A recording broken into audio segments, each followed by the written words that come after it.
Ousmane Timéra est un égaré. C'est un bol mobile. Faites attention, c'est un égaré. Un égaré, égareur. Dans le modèle. Alors on dit que Ousmane Timéra, c'est un égaré. Vous avez compris, on va parler de la mise en garde et on va faire une mise au clair. Qu'est-ce qu'on reproche à Ousmane Timéra?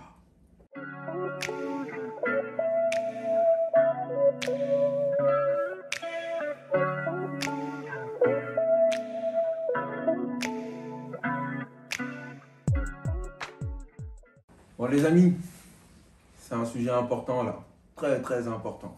Ça fait combien de temps que je parle avec vous? Et il y a combien de mises en garde sur moi? Dès que je tape Ousmane Timéra, il y a des gens, ils gagnent même leur vie avec moi. Grâce à moi d'ailleurs, hein. Bah, ils ont que ça à faire. Moi ça me fait plaisir au fait. Oui, vous avez compris, on va parler de la mise en garde et on va faire une mise au clair. Je vois pléthore de mises en garde, je me suis dit, bon, puisque des personnes gagnent leur vie avec ça, il serait temps que moi aussi je gagne quand même la mienne avec mes propres mises en garde. Alors on va faire séance mise en garde contre Ousmane Timéra. Qu'est-ce qu'on reproche à Ousmane Timéra? Alors on dit que Ousmane Timéra, c'est un égaré. Oui. J'ai vu des commentaires. Faites attention, c'est un égaré. Un égaré, égareur. Dans le modèle. C'est comme ça, c'est des gens qui reprennent des formules en arabe dont ils ne connaissent pas vraiment le sens. Et quand on leur pose des questions, mais qu'est-ce que vous lui reprochez? C'est un égareur. D'accord, mais tu peux développer. Il est contre la sunna. Ok, d'accord. C'est quoi là-bas? Et il est contre le voile. Ah, ok, d'accord. Il ne croit pas au Dajjal. Ah, ok, d'accord. Et donc, pourtant il appelle au Coran. Oui, mais c'est quand même un égareur. Mais il cite les passages du Coran. Oui, c'est quand même un égareur. Mais il a fait une poésie sur le prophète Mohammed, sur lui la paix. Oui, mais c'est quand même un égareur. Il n'est pas formé. Il n'a pas rencontré de chouyour. Ah si, quand même, il était à l'USH, il était à la madrasa, il est issu d'une famille maraboutique de plusieurs générations, il parle arabe. Oui, mais c'est quand même un égareur. Attention, il maîtrise. Et le prophète, alayhi salatu wassalam, l'a dit. Méfiez-vous des savants hypocrites. Bon, au moins, ils reconnaissent que je suis un savant. Ça fait plaisir quand même.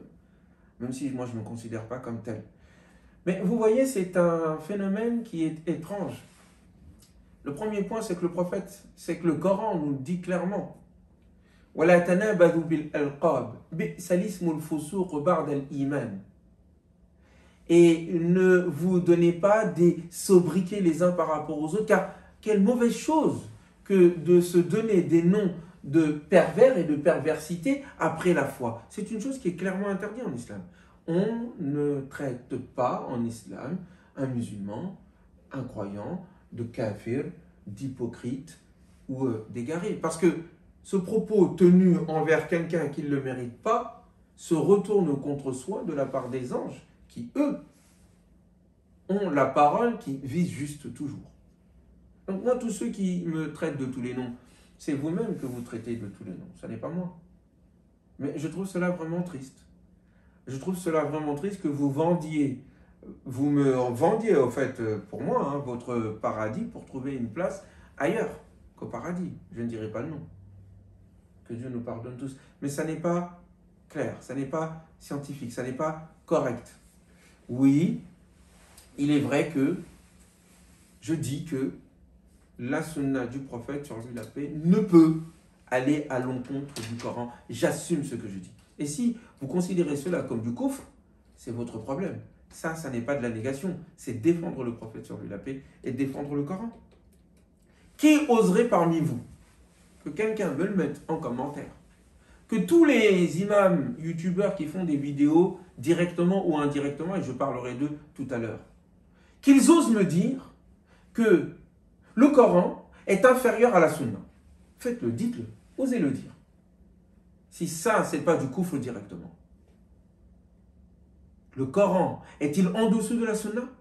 Quel musulman, quel croyant oserait dire ça? Or, oui, il y a des savants anciens qui ont déjà dit une telle énormité, une telle bêtise, en disant que la sunna peut abroger le Coran, en disant que la parole du prophète alayhi salatu wassalam est supérieure au Coran parce que le Coran a besoin de la sunna là où la sunna n'a pas besoin du Coran. Ils ont osé dire une chose pareille. Est-ce que vous qui avez la foi en Dieu et en son messager, vous qui avait encore l'Esprit Saint, pouvait accepter une telle parole, un tel propos?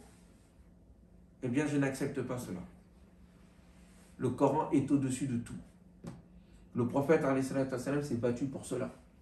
Et son propos ne peut aller à l'encontre du prophète, du Coran.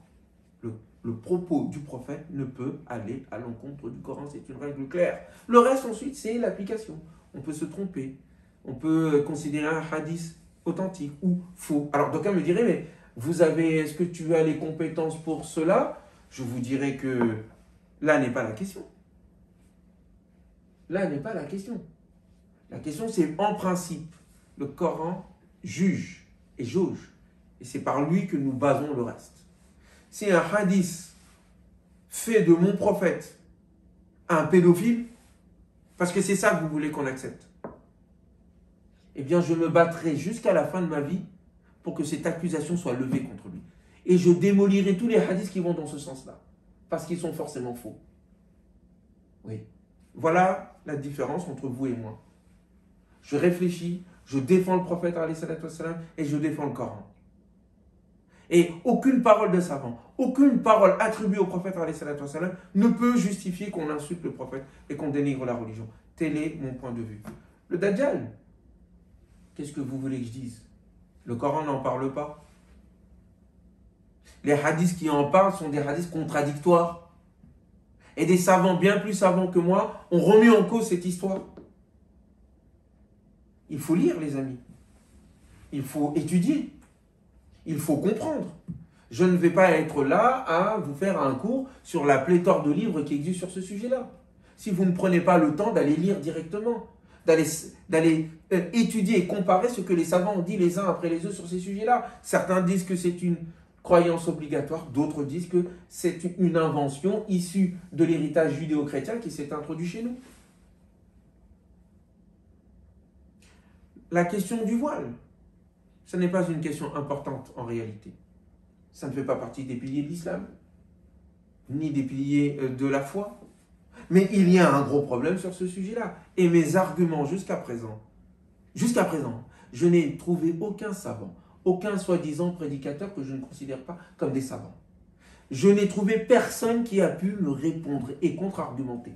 Je défie chacun d'entre vous ici et chacune d'entre vous de démonter chacun de mes arguments les uns après les autres. C'est un défi que je vous lance. Et j'accepterai de me soumettre publiquement si jamais je me rends compte que je me suis trompé. Mais hey, je ne parle pas dans le vent. Les arguments sont solides. Le seul argument vrai que l'on peut utiliser, c'est Khumurihin.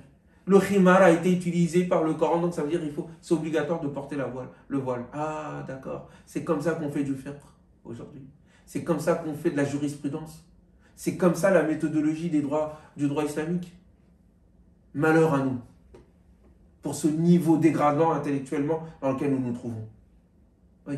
Ça n'est pas aux prédicateurs que je m'adresse, c'est aux savants, à leur maître, sur ce sujet-là.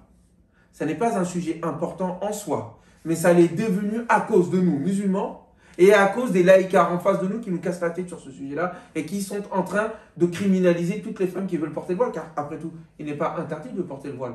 Mais de grâce, s'il vous plaît, un savant, un intellectuel, nous avons quand même le droit de nous poser sur ces sujets-là qui préoccupent la conscience musulmane sans être forcément embrigadés dans un camp comme dans l'autre. En tant que savants, nous nous devons d'être dégagés de tous les partis pris idéologiques et de pouvoir étudier cette question-là de façon autonome, de façon méthodologique, et que d'autres savants puissent faire le même travail et qu'on sache à peu près de quoi il s'agit. Bien d'autres sujets sur lesquels on me traite de tous les noms. Je vous dirais tout simplement, en termes de mise au point, apprenez, comprenez, étudiez longtemps comme moi je l'ai fait, et ensuite venez me voir. Sinon, vous gaspillez votre salive.